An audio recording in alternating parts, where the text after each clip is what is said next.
नवीन chapter सुरू करतोय. मूलभूत कर्तव्य. मूलभूत कर्तव्य भाग 4A मध्ये कलम 51A मध्ये टोटल 11 कर्तव्य ॲड केलेली आहे. ही जी कर्तव्य आहे ती आपण रशियाकडून घेतलेली आहे. तर मूलभूत कर्तव्य म्हणजे काय असतं की एखाद्या व्यक्तीचं समाजाप्रती जबाबदाऱ्या पार पडणे अपेक्षित असतं. तर भारताच्या मूळ घटनेत कर्तव्यांचा समावेश करण्यात आलेला नव्हता. पुढे 1976 42व्या घटनादुरुस्तीने घटनेत 10 मूलभूत कर्तव्यांची यादी समाविष्ट करण्यात आली ती. म्हणजे 1976 काय केलं, 42वी घटनादुरुस्ती झाली ती. 42वी घटनादुरुस्ती 1976. तेव्हा घटनेमध्ये 10 मूलभूत कर्तव्यांची यादी काय केली, ॲड केली. आणि 2002 86वी घटनादुरुस्तीनुसार एक कर्तव्य म्हणजे 10व्याच्या नंतर 11वे कर्तव्य ॲड करण्यात आलं होतं. आता मूलभूत कर्तव्ये तत्कालीन सोव्हिएत रशियाच्या घटनेवरून घेण्यात आलेली होती आपली. मात्र USA, Canada, France, Germany, Australia यासारख्या प्रमुख देशांच्या घटनांमध्ये मूलभूत कर्तव्य आढळून येत नाही. केवळ जपानची घटना त्यास अपवाद आहे. म्हणजे आपल्याला लक्षात ठेवायचं आहे की भारत, रशिया आणि जपान या 3 देशामध्ये मूलभूत कर्तव्य आहे. त्या व्यतिरिक्त जपान, व्हेनेझुएला, नेदरलँड ह्या देशामध्ये सुद्धा मूलभूत कर्तव्य आढळून येते. म्हणजे आपल्याला समजा क्वेश्चन जर विचारला कुठल्या देशात आढळते, कुठल्या देशात आढळत नाही, तर आपण सरळ फक्त 3-4 नावं लक्षात ठेवायचे. भारतामध्ये आहेच. आपण कोणाकडून घेतली, रशिया, म्हणजे रशियामध्ये मूलभूत कर्तव्य आहेत. त्या व्यतिरिक्त 3 देश ते कोणते, जपान, व्हेनेझुएला आणि नेदरलँड. JNV किंवा JVN असं नाव त्याचं ठेवू आपण. JVN, जपान, व्हेनेझुएला आणि नेदरलँड. ठीक आहे. याच्यामध्ये काय आढळते, मूलभूत कर्तव्य आढळतात. त्याच्यानंतर सरदार सुवर्णसिंग समिती 1976. आता काय झालं, आणीबाणीच्या काळात निर्माण झालेल्या गरजेमुळं भारत सरकारने 1976 मूलभूत कर्तव्याबाबत सरदार सुवर्णसिंग समिती स्थापन केली होती. मूलभूत कर्तव्यांचे एक स्वतंत्र प्रकरण घटनेत समाविष्ट करण्याची शिफारस केली होती त्यांनी, की बाबा मूलभूत कर्तव्यांचं एक वेगळं प्रकरण काय करायचं, ॲड करायचं. त्यावेळेस काँग्रेस सरकारनं काय केलं, 42वी घटना दुरुस्ती 1976 अन्वये घटनेत भाग 4A समाविष्ट करण्यात आला होता. त्यामध्ये या नवीन भागामध्ये कलम 51A हे केवळ एकच कलम टाकण्यात आलं आणि या कलमात 10 मूलभूत कर्तव्यांची यादी देण्यात आली होती. आता हे जे 10 मूलभूत कर्तव्य होतं त्यावेळी फक्त केवळ 8च कर्तव्यांची शिफारस सुवर्णसिंग समितीने केली होती. ठीक आहे. म्हणजे 10 मूलभूत कर्तव्यापैकी, म्हणजे टोटल तर 10 केली, पण त्या 10 पैकी केवळ 8 कर्तव्यांची शिफारस सुवर्णसिंग समितीने केली होती. तसेच समितीने शिफारस केलेल्या इतर काही कर्तव्यांचा समावेश करण्यात आला नाही. म्हणजे आता सुवर्णसिंग समितीनं केल्या असेल बऱ्याचशा कर्तव्यांचा समावेश, पण त्याच्यामध्ये फक्त आपली जे प्रकरण आहे कलम 51 आहे त्याच्यामध्ये फक्त त्यांची 8च केली होती आणि 2 नंतर ॲड केलेले होते. आता आपण मूलभूत कर्तव्यांची यादी पाहू. कलम नंबर आपलं मूलभूत कर्तव्य पहिलं A. आता आपण लक्षात ठेवणार आहे ABCD नुसार. ठीक आहे. त्याच्यानुसार आपली एक ट्रिक पण बनवलेली आहे. A म्हणजे घटनेचे पालन करणे आणि तिचे आदर्श व संस्था, राष्ट्रध्वज, राष्ट्रगीत यांचा आदर करणे. A म्हणजे काय असतो, A म्हणजे आदर करणे किंवा आदर्श. ठीक आहे. आदर्श किंवा आदर्श. आदर कोणाच करतो आपण, आपला राष्ट्रध्वज आहे, राष्ट्रगीत आहे, त्याच्यानंतर ज्या बी आपल्या संस्था आहे, आपलं घटना आहे, घटनेचे आदर करायचा, आपलं घटनेचं पालन करायचं. म्हणजे A फॉर आदर करणे, आदर्श करणे. ठीक आहे.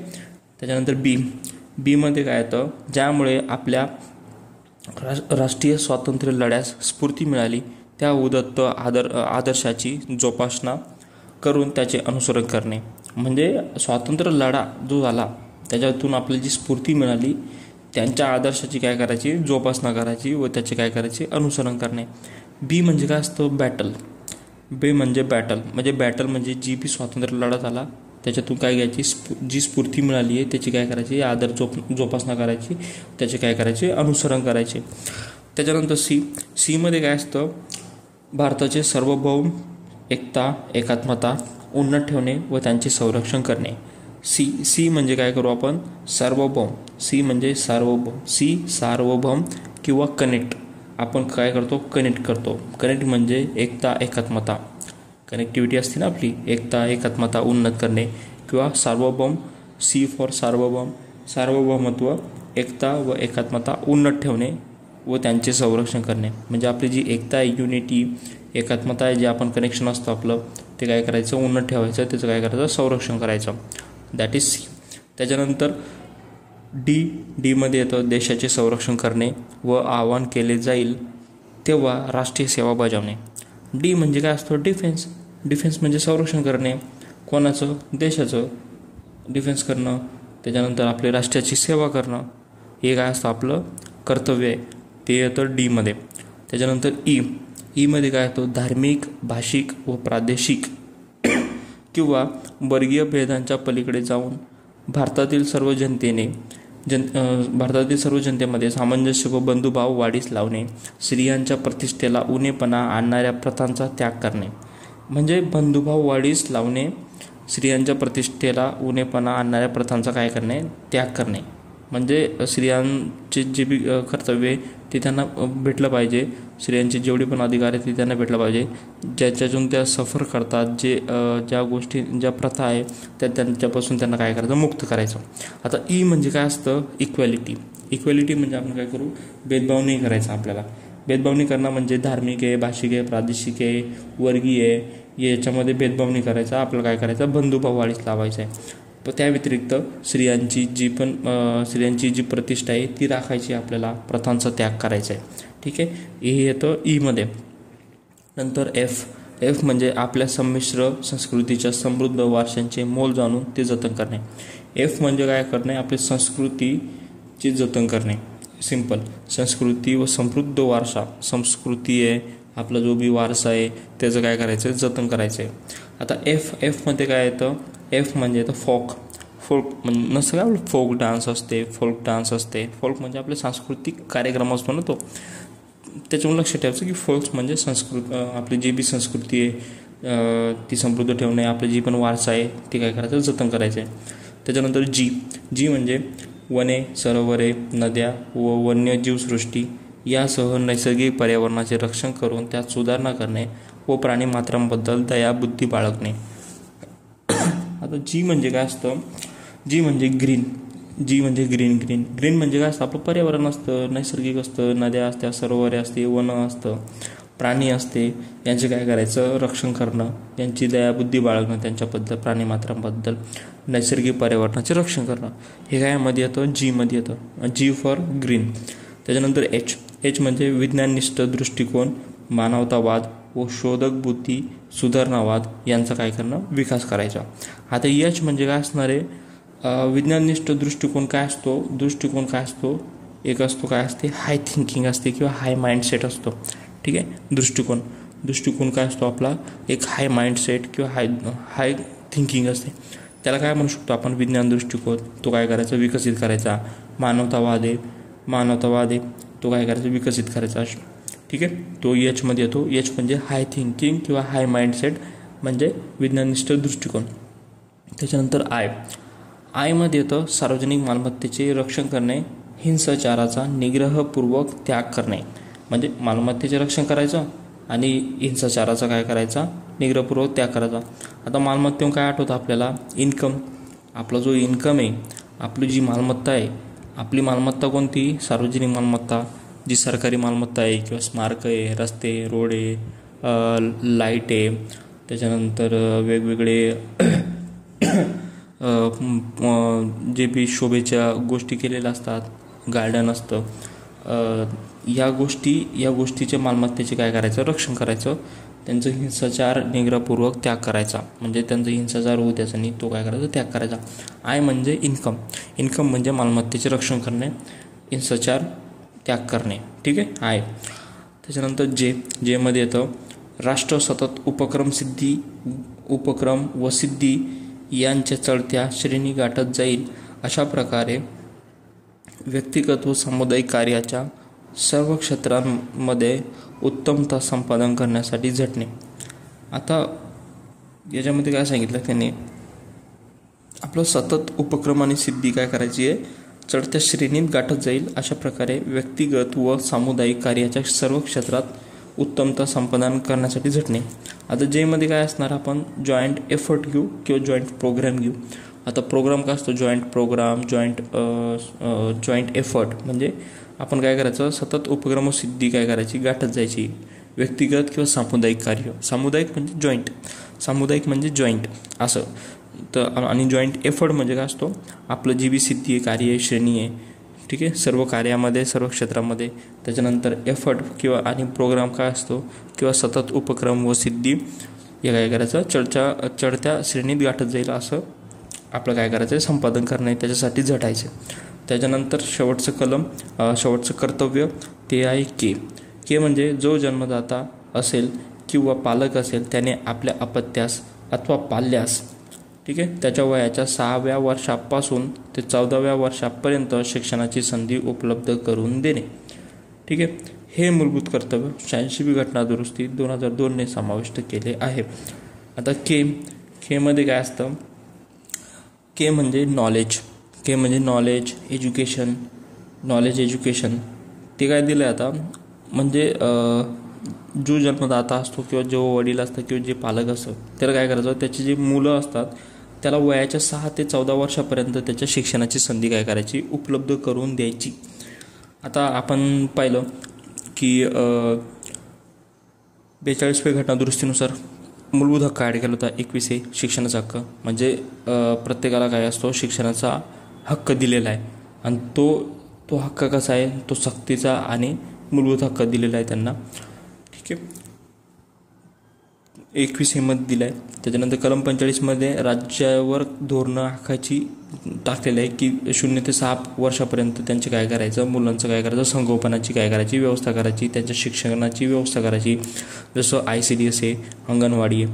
आणि त्याच्यानंतर मूलभूत कर्तव्य पण ॲड केलं आहे 11वं. ठीक आहे, ते 11वं ॲड केलं होतं 86वी घटना दुरुस्ती. आता याच्यात लक्षात घेण्यासारखं काय म्हणजे 11 कर्तव्य त्यांची यादी भाग 4A 51A मध्ये आपण ती रशियाकडून घेतलेली आहे. त्याच्यानंतर याच्यासाठी स्वर्णसिंग समिती होती जी 1976 मध्ये स्थापन केली होती. त्यांनी बऱ्याचशा शिफारशी केल्या तर त्यापैकी त्यांच्या 8 शिफारशी आणि 2 अलग शिफारशी ह्या ॲड केल्या गेल्या होत्या. म्हणजे टोटल 10 शिफारशी ॲड केल्या. ही ॲड केली गेली 42वी घटना दुरुस्ती 1976 नुसार. त्याच्यानंतर 11वं एक कर्तव्य ॲड केलं शिक्षणाबद्दल, ते ॲड केलं गेलं 86वी घटना दुरुस्ती 2002 नुसार. त्यामुळे टोटल कर्तव्य हे 11 झाले.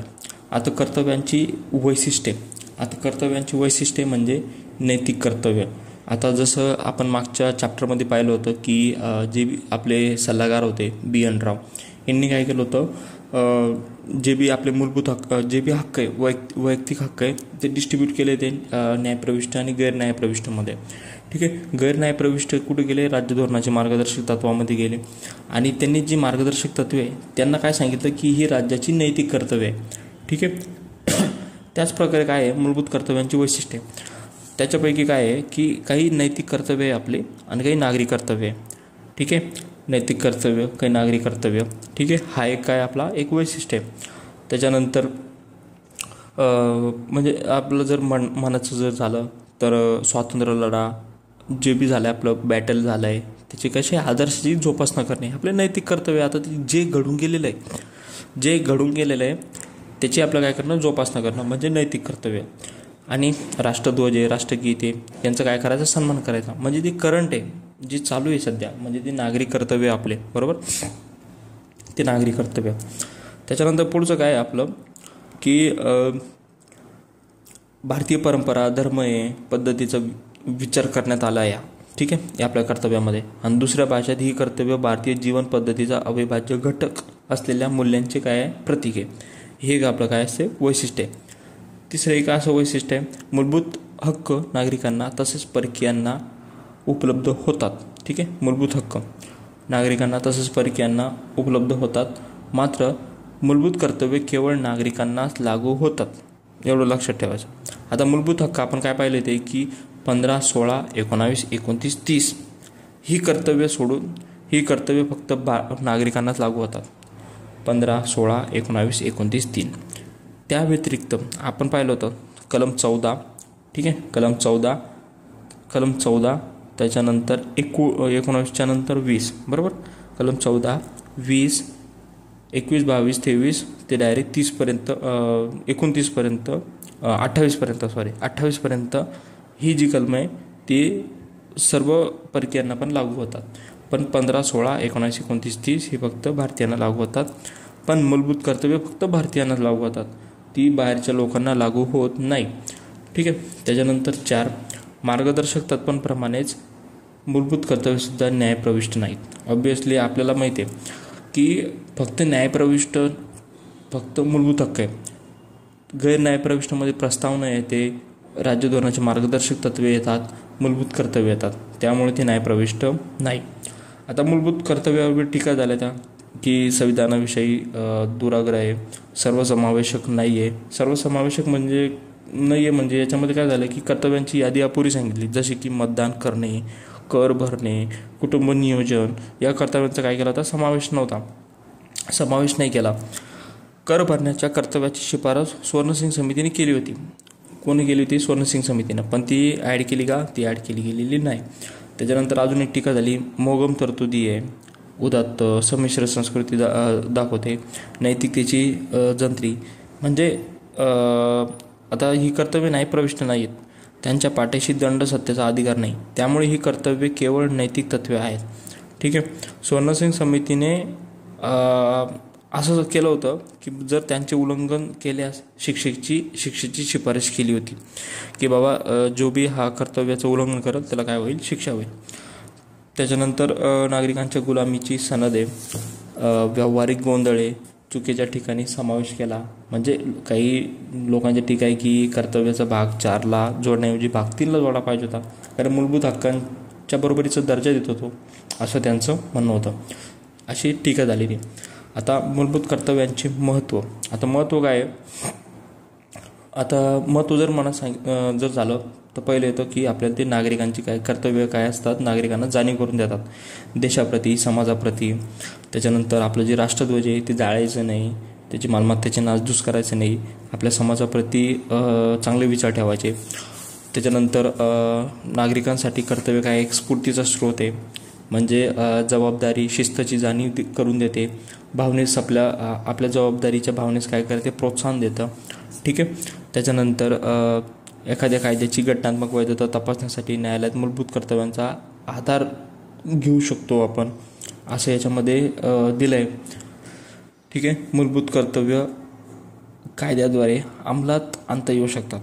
मूलभूत कर्तव्य कायद्याद्वारे अंमलात आणता येऊ शकतात, त्यामुळे संसद कायद्याद्वारे त्यांचे पालन न झाल्यास शिक्षेची तरतूद करू शकते. म्हणजे ज्यानं पण मूलभूत कर्तव्य समजा ज्यानं अंमलात आणली नाही त्याच्याविरुद्ध आपण काय करू शकतो, कायदा करू शकतो. म्हणजे संसद कायद्याद्वारे त्यांचे पालन न झाल्यास, ठीक आहे, शिक्षित तरतूद त्याला काय असणार आहे, शिक्षा भेटणार आहे. त्याच्यानंतर याच्यामध्ये एक नोट आहे, पंतप्रधान इंदिरा गांधी व कायदा मंत्री HR गोखले यांनी घटनेत मूलभूत कर्तव्य समाविष्ट करण्याच्या प्रक्रियेचे समर्थन केले. इंदिरा गांधी यांच्या मते मूलभूत कर्तव्यांचे नैतिक मूल्य लोकांना आपल्या हक्कांबरोबरच आपल्या कर्तव्याची जाणीव निर्माण करून लोकशाही संतुलन प्रस्थापित करेल. आता हा येऊ शकतो की हा कोण म्हटलं की मूलभूत कर्तव्यांचे नैतिक मूल्य लोकांना आपल्या हक्काबरोबरच आपल्या कर्तव्यांची जाणीव निर्माण करून लोकशाही संतुलन प्रस्थापित करेल, हे इंदिरा गांधी म्हटले होते, ठीक आहे. आता वर्मा समिती होती एक, स्वर्णसिंग समिती, तशी एक वर्मा समिती, तिनं काय केलं होतं, निरीक्षण केलं होतं, ऑब्झर्वेशन केलं होतं. ते शॉर्टमध्ये काय आहे, म्हणजे नागरिकांच्या मूलभूत कर्तव्यावरील वर्मा समिती आली ती 1999ला मूलभूत कर्तव्यांच्या अंमलबजावणीसाठी करण्यात आलेल्या कायद्याच्या तरतुदींची ओळख केली होती, ठीक आहे. म्हणजे जी मूलभूत कर्तव्यांची जी अंमलबजावणीसाठी करण्यात आलेल्या कायदे त्या तरतुदींची ओळख केली होती, ठीक आहे. हे अशा प्रकारे मूलभूत कर्तव्य होते.